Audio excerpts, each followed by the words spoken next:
Hey, it's me again, your host of the UXR Minds podcast, Dale, and welcome to our first ever UXR Minds podcast workshop series.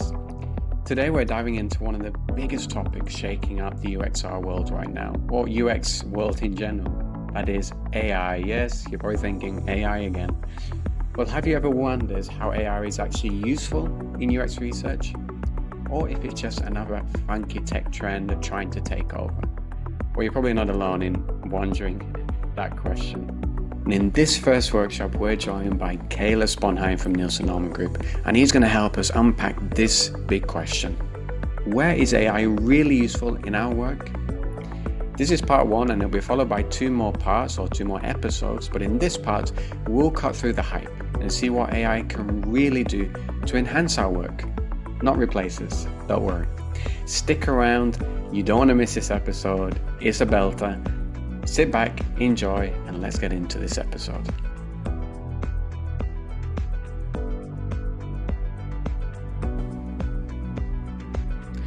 Okay, so I'd like to welcome all of our listeners to another episode of the UXR Minds podcast, and this is actually the start of a new series called the Workshop Series. I'm not sure if you listeners have come across my posting on LinkedIn recently, but we're going to be starting this new special series focused on more technical skills within UX research in particular, and also provide more of a learning resource for anyone who is listening and thinking of entering the field or have already entered the field and are looking to just maybe deeper dive into some more specialist skills. And happy to have our first guest on to run one of these workshops, and it's Caleb Sponheim from Nielsen Norman Group and is a UX specialist working for them. So thank you for coming on. Thanks, Dale. It's great to be here. Absolutely, no problem. Would you like to maybe just give a brief introduction? I know you've got a big kind of workshop plan, but maybe just a minute or two just to introduce who you are, just so our listeners know who they're listening to or watching. Of course. Yeah. So like I mentioned, I'm Caleb. I work at NNG. I focus mostly on quantitative research and analysis. Okay. And my focus these days are on a combination of artificial intelligence and actually extended reality technology. Those are kind of my areas of specialty in the organization. My background is in computational neuroscience. I did my PhD in that and have kind of transitioned out of academia into quantitative UX research, and I've been really enjoying it so far, and it's been great. Nice. The community is wonderful, and there's so many interesting problems and questions to tackle, and certainly lots of space to improve the way that we do research and the way that we advocate for research. So it's been a great place to be so far. I can imagine. It's the name within the UX field. So I can imagine being able to work for them is very interesting. And there's a lot to do in terms of research and also just the research within the UX field as well. And you touched on a good point as well, which is kind of the theme for this workshop, which is kind of new ways to work within UX and particularly in UX research. And one of those more recent kind of changes within the UX research field has been the introduction of AI. And it's been something that's maybe even frightened some people. It's going to take my job and all of that sort of stuff, especially if you are looking for work. You're, oh no, another obstacle, another barrier to me entering the field. But AI can be something that can actually improve our work as a UX researcher from my point of view. And I think that's where this workshop is going to be really valid and useful. If you like, we can get straight into that. Obviously, I know you've got something planned, so I don't want to kind of preempt something you've already planned to talk about. But from what I remember, part one is going to be talking about where AI is currently useful. So, yeah, I mean, it's interesting because the definition of where AI is currently useful feels like it's shifting around all the time. It feels kind of like a moving target for a lot of folks. From my perspective, doing research on AI, kind of staying on top of things, working with AI daily and teaching courses on it, things aren't actually changing as quickly as it feels like. Okay. So I think the news cycle and the hype of AI makes it feel as though we're missing things. It's hard to keep up. It's there's something new every week. In reality, the core functionality of this category of tools doesn't change that often. Okay. I would say that really, for the average person, they only need to reevaluate their AI use maybe every couple of months, not every couple of weeks or every couple of days, right? Which it seems like sometimes. It seems like that, right? Because I think a lot of us are feeling like confused or worried or frustrated or excited or jazzed or, you know, energized about it. But keeping on top of it feels like a full-time job. And so at the very top of all of this, I need to reassure people that things are not actually changing so fast that you need to be aware of everything all the time. And also, it doesn't take that much work to catch up, especially in an individual capacity. So today, I'm mostly going to be talking about how individual UX professionals and practitioners can use AI to accelerate their work, not how do you build an AI feature as a UX researcher, right? Like that is a completely different ball of yarn. And so it doesn't, that is certainly something that NNG thinks about a lot and is working on. But this workshop for this purpose is kind of like, hey, maybe you're experiencing pressure to deal with AI, to adopt it, to use it, or you're feeling some internal motivation to figure it out and apply it. Here's some stuff. So the advice that I'm going to give is attempting to be long-lasting. I'm sure. But I'm not a fortune teller. I'm not a time traveler. Anyone that tells you they know what's going to happen in 3 to 5 years is a liar. Don't listen to them. So that's I'm going to try to give general advice is my approach. Absolutely. No, that's why you're here, and I'm sure you'll do a really good job at that. And that's a good point, what you mentioned as well. Like, no one can know what's going to happen in the next 3 to 5 years. I don't think many people expected the emergence of AI 5 years ago. So that's sure. Although 5 years ago there were many other machine learning based algorithmic tools that were improving and accelerating our work. We just didn't call them AI. Exactly. So this is there's certainly this a new type of technology called large language models, but the development and integration of automation into our lives, in our professional lives in particular, it's not a new thing. No. Right? It just sounds scarier when there's AI thrown at it. Yes. And that's what I try to do with everything that I do at NNG, is try to cut through the hype and try to find out what the signal is in the noise. And it's difficult a lot of times, right? Yeah. And I think that I'd encourage folks to think about integrating AI in the same way that they think about adopting any other tool to improve their work. That is it worth my time? Yeah. So we shouldn't be evaluating AI tools or AI applications in a vacuum, especially in a professional capacity. It is, hey, is this worth my time learning to use it? And then is it going to actually speed up some aspect of my work when compared to the alternative, right? So is it going to be faster than me just asking someone else for help? Yeah. Is it going to be faster than using some other more basic tool? Is it going to be faster or more efficient or more cost efficient than hiring someone to do the work, right?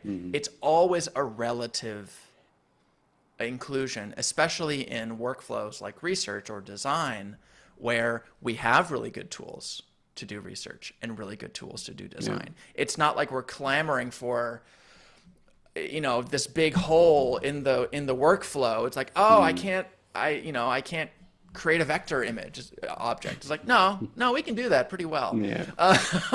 So it's we're substituting in And that's the bar that we're trying to set, right? It's not can AI do something, it's can AI do something good enough that it can replace or accelerate an existing step in a workflow. Yes. Yeah. So given all of that context, let's think about some specific examples of where AI is currently useful. The places where AI is most useful right now is when it is acting on text. Okay. And when we are able to provide it with lots of context and lots of data to act upon.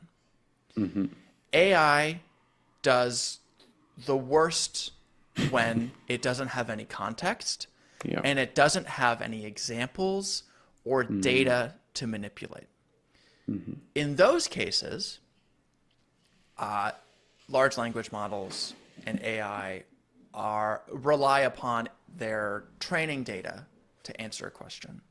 That's when the probabilities of things like hallucinations and low quality analysis and low quality outputs come to the fore. The best way to kind of reach that ceiling of performance, the best possible performance with AI tools, is to be working in a text-based environment to develop a good skill at prompt engineering. And that does take time. It does actually take time to learn how to write good prompts. And then also providing lots of context about whatever you're doing and whatever task you're doing. And ideally, you provide examples of what that kind of the output of that task looks like. And then also data for it to manipulate. So what does that mean? What are some examples? Well, things like lots of writing tasks. These are the obvious kind of first applications that kind of reach the bar of like good enough to work with, right? And they remain to be the case. So providing text to summarize. Summarization can be useful in lots of different contexts. I like to recommend it as a personal writing tool, actually. So there are many places where our own writing voice is very important. But there are also many places, especially in corporate contexts, that a unique writing voice is not that important. And in fact, it's more important to be impactful and concise with one's writing. Artificial intelligence is often very, very good at taking writing and kind of pulling it towards the center. For better or for worse. Kind of, it also tends to make things shorter and a little bit more impactful, especially if you prompt it to do so. So that's one place. The summarization is great. It's also nice to reflect on one's own writing by putting it through an AI filter. This is similar to, it's kind of an enhancement to a more traditional kind of editing workflow of let me reread my work and see how it's doing. If you can put a piece of writing through a piece of AI and you get a summary out that makes sense to you, then your writing is communicating something real. There's some signal in your writing that you're communicating because the AI is able to pick up on that, right? So that's great. For people who hate to edit or consider themselves, well, not edit, sorry, let me take that again. For those people that don't like to start with a blank page, which there are plenty of us, I think a lot of people don't like to write, but like having written. Okay, I know. Right?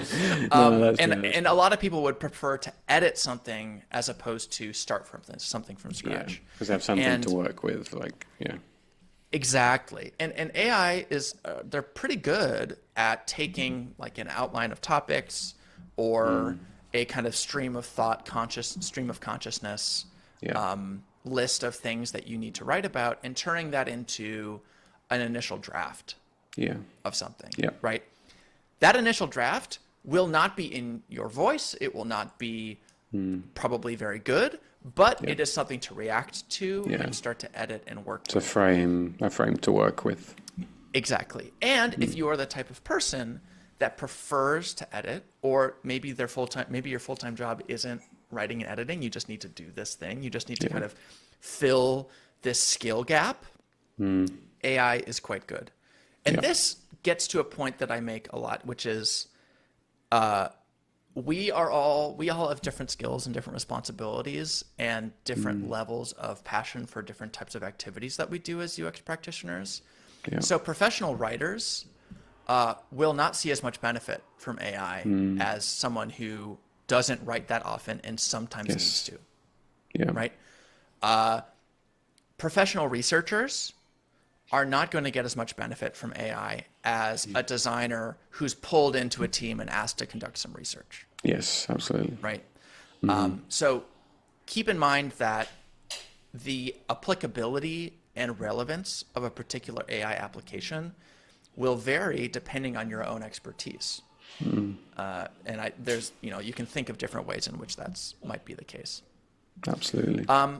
Other text-based things that are relevant, depending on your writing level and the type of organization in which you work, it might be difficult to get people to read your writing and provide edits. And AI tools with good prompting can provide good feedback on writing. You can ask it to do things like copy edit, like specific line edits, specific line changes. You can ask it to provide more thematic criticism. Depending on how you prompt a given tool, it can be a very easy and cheap way to get feedback on one's writing. Most AI tools have the ability to not only provide feedback, but also provide an edited version having implemented that feedback. So depending on how you like to work, either of those outputs can be useful. That's where I would recommend. That's one thing that's relevant. Okay.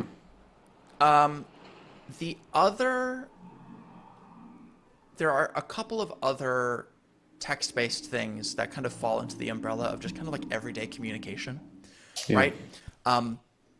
Communication, and especially cross-functional communication, is a huge part of our jobs as UX practitioners, right? For better, for worse. Some of us hate it. Some of us love it. But for one thing I know, it's not research and it's not design. It's the thing that we do to facilitate that work and advocate for that work, right? And so there are a number of tools, and I'll actually call out one particular set of tools that help smooth out many kind of everyday communication tasks, which is Goblin Tools. I don't know if you've heard of this, but it's a website that is a collection of tools that helps do things like plan projects by breaking things down into small tasks, assessing and adapting the tone of voice of a particular piece of writing, turning instructions into a to-do list. Just very, very focused little things that help make everyday tasks easier. Artificial intelligence can be really helpful for people that might have difficulty doing some of these small things for very legitimate reasons, right? Maybe I'm feeling paralyzed by needing to write an email to my boss asking for some time off or something like that. Many examples out there of like using AI to kind of turn a very simple instruction into like kind of a more formal communication. Very, very easy, right? Yes. Though there is no reason to agonize for an hour and a half over an email if you can use an AI to help speed that up by, turn it into a 5-minute task or a 10-minute task instead of an hour and a half task. And to be clear, depending on the person, they might have difficulty doing some things than other things, right? So as an anxious millennial, sometimes I have trouble receiving and integrating criticism or constructive criticism. I'll just be honest about that, right? Even though, most criticism is very, very useful and very, very helpful, sometimes I'm like, I'm scared, And so maybe I'll take that criticism and put it into AI and be like, hey, Yes. can you tell me what this says, maybe in a more conciliatory tone. Absolutely. And that helps me just like break through the barrier a little bit and keep going. Yes. Right? Yeah. So that's just another example, right? Yeah. So Cool. the kind of everyday communication, everyday like little tasks, either kind of smoothing out those cognitive bumps or just kind of being like, well, I know I need to deliver this communication in a particular way. Oh, I need to communicate out to participants, or I need to email a client, or, Yeah. AI can help smooth out those things in a way that are meaningfully helpful. Yes. Especially if you're using, like a free AI tool or something like that, the cost becomes, the cost trade-off becomes obvious there. Yeah. There are a couple of other places where AI is currently useful, and I'll call out, these are research Okay. bits. So desk research and some qualitative analysis. Okay. Now, by desk research, I don't mean replacing Google with ChatGPT. In fact, I actually highly discourage that, Yes. because large language models, even if, they're a search specific product like SearchGPT or Perplexity or something like that, have the propensity to deliver information that is false due to their probabilistic nature. Additionally, due to their probabilistic nature, you're not going to get the same answer twice.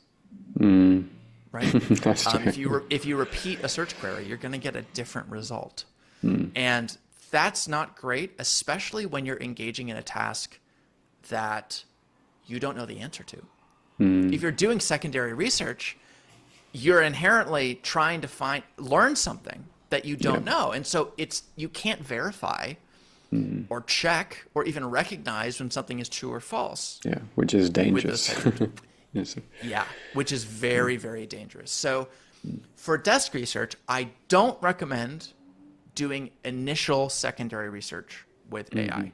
However, once you have identified sources, once you have identified papers or other research or results that are relevant to something you want to learn or relevant to something you want to conduct research on, there are some AI tools that can help you make sense of all of that information together. So let's say you have 20 different preprint white paper articles or something like that you need to figure out. There are many ways to use AI that you can bring all of that information into its what's called context window. So import the documents. Many tools support this functionality. And engage in a conversation about that information with the AI tool. This might be more beneficial to folks and productive to folks than if they were to sift through all of the papers themselves and read all of them. Yeah. Okay. It is important with this type of activity, though, that whatever AI tool you're using has the capability to link the information it's delivering to the sources you're providing. So an example of this is Google's experiment notebook LM, which can take in lots of information, and you can engage in a conversation about it, you can make notes about it, but every time that the tool answers a question within the context of all of that information you've imported, it will cite where it found that information. Right. Not just, I found it in this document, but I found it in this line, in this section, in this paragraph of the document. And the ability to draw a line of evidence back to the original sources is imperative. Yeah. I think it's required in order to conduct secondary research about this type Yeah. of thing. Just because you can't verify, you can't yourself recognize, oh, that's true, because you're actively learning about it. Does that make Yes, sense? absolutely. Yeah, absolutely. And I think as well that allows you also to even further read the context of where that's been taken from. So it gives you also the reference, because if it's just taken and you don't know where it's come from, and like you said before, you're not sure if it's true or not because you've not got the expertise in that particular area that you're researching. So yeah, that can also aid you in your research task as well, which is what you want AI to do. Yeah. But don't and this is in line with how we should be using AI right now, which is not hand over an entire research process to these tools, not ask it to do too much, but restrict it down to a particular context by giving it the information it needs to act upon. Don't ask it to go find the information and act upon it. Like a Give dog. it the information to act upon. Yeah. And this is true of the last kind of category that I want to call out, which is some qualitative analysis, actually. So let's say you have, well, AI is already great at machine learning-based transcription. So if you have interviews that you need to transcribe, usability tests that you need to transcribe, AI is already great at that. It's been great. It's improving all the time. If you're not using AI-based transcription and you're manually transcribing your interviews, either you are working in a very tightly regulated or kind of legal framework that requires 100% accuracy, or you're wasting your time. So I would use it, especially in the UX context. I would definitely use it, especially if you're working in English with accents that have been trained in AI tools. Okay. AI is also great at analyzing those transcripts for themes and thematic analysis. There are a number of tools, and they're improving all the time at clustering and doing further thematic analysis based on transcripts and multiple transcripts. Yes. Additionally, there are certain steps in a research process that require a small kind of amount of cognitive analysis. You're essentially kind of doing some data transformation, whether it's turning diary study entries into insights, insights into opportunities for improvement, to concrete recommendations for implementation, right? There's small little steps, right? AI can assist, not in doing the entire arc, but in taking that information from one step to another with validation. So let's say you have a list of user needs that you've identified based on a diary study or something like that. You can use AI, with very good prompting, by the way, to transform that list of user needs into opportunities for improvement for the organization or for the product, right? You could even also take that list of user needs and turn them into a persona that could be used in different research artifacts or design artifacts. Now, I want to be absolutely clear. You can only do this if you are giving the AI tool information to transform and act upon. Asking an AI tool to generate a persona from nothing is fraudulent. Yes. It's inappropriate, and it's disrespectful. Yes. I vehemently oppose anyone using AI to generate synthetic research or synthetic data. It is it's extremely harmful. So don't do that. But within certain confines, by providing enough context, enough structure, having it be a narrow enough application, and providing it lots of data on which to act, you can use AI to do qualitative analysis. Those are broadly the categories where AI is currently useful. Okay. This may expand, but right now, as of right now, As of today. as of today, that's where I can recommend that the kind of signal to noise, the return on investment is high enough to recommend to UX practitioners. Does that make Perfect, sense? thank you.